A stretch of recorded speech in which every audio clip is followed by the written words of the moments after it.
Okay, I just wanted to show something. This right here is called Mexico.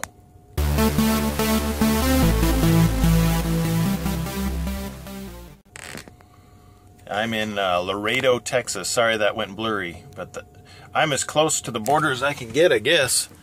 On the other side of that business there, it goes downhill into the river and then back up on the other side.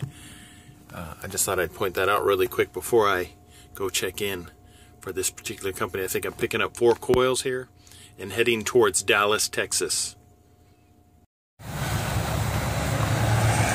the gate guy came out. I may need to move my truck. I went and checked in, then went in and checked in at a second place. And here you gotta wait for the gate guard to come out and tell you when to come in. And so that's what I'll be doing. This is the setup I've got. I've got 4 coils that I'm picking up. They're going to be approximately 4,000 pounds, so they're going to be tiny. And in order to accommodate small coils not touching the deck, because I don't like that, and companies don't like that. Not only do I have the coil pads, but we have what I call spacers. In order to put these 2 pieces of timbers closer together and thereby holding the small coil off the deck, you've got these spacers. And then after I run out of my long spacers, then I go to my 4-foot ones, which do just fine. And, so we'll see how this goes. I spread out friction mats on the bottom of all of them. And this is going to be a tarped load. And let's see here. If you can see that land over on the other side there, that's called Mexico. So if you've never visited Mexico, that's it. So just by this shot alone, you can determine if you ever want to go on vacation. Just kidding.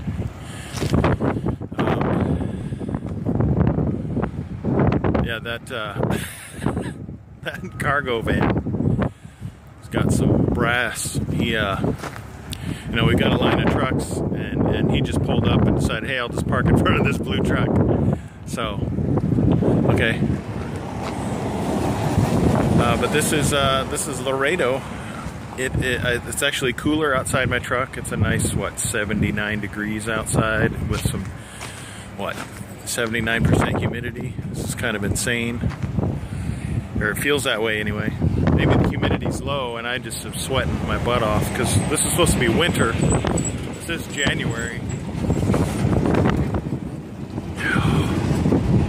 See, I can only imagine how hot this is in the summertime. You gotta really love hot weather. My oldest son, he would love to live here because he loves hot weather and I'm the opposite, so.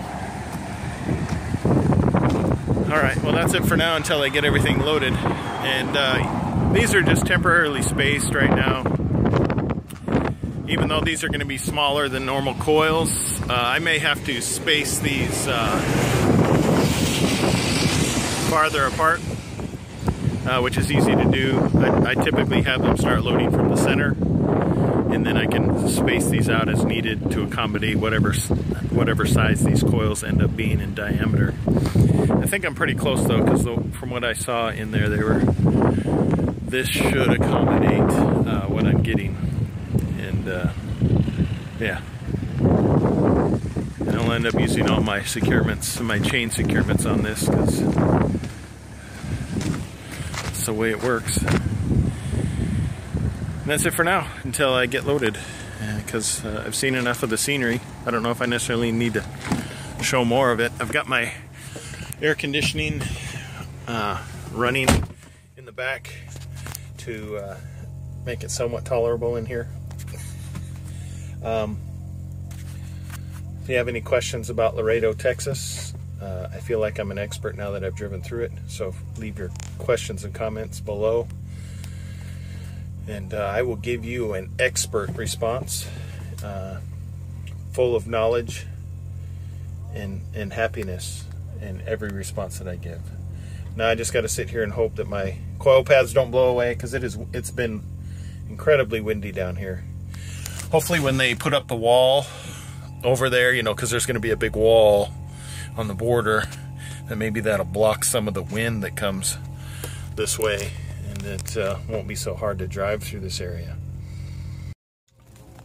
Here is my route that I'm taking right up I-35 straight to Dallas. It actually is 2 miles shorter than what they have allotted for me, which is great. I'll get paid an extra 2 miles, not have to drive them. This is the farthest, I think, south in the United States I've driven. Yeah, this would be the farthest south in the United States that I've ever driven. I was in Corpus Christi and then came straight over here to Laredo. I've been to the border before in the Air Force, but never this far south. I was farther north, and yeah, it's a big state, and I get to cross most of it today.